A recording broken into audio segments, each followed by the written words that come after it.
నిద్రలో వచ్చేది కాదు కళ, నిన్ను నిద్ర పోనీయకుండా చేసేది కళ అన్నారు అబ్దుల్ కలాం గారు.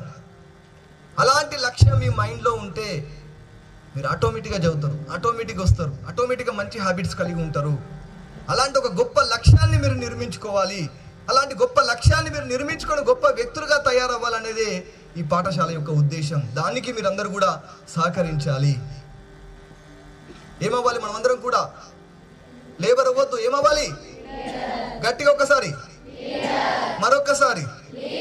మరొక్కసారి లీడర్గా తయారవ్వాలి. ప్రపంచానికి దిశానిర్దేశం చేయాలి. మనం నేర్చుకున్న విషయాల్ని సాటి మనిషికి అందించడానికి ప్రయత్నం చేయాలి. అలాంటి లీడర్గా తయారవ్వాలంటే ఒక్క పని చేయాలి. మీరందరూ కూడా చేయగలుగుతారా? ప్రామిస్ చేస్తారా? మీరేం చేయాలి అంటే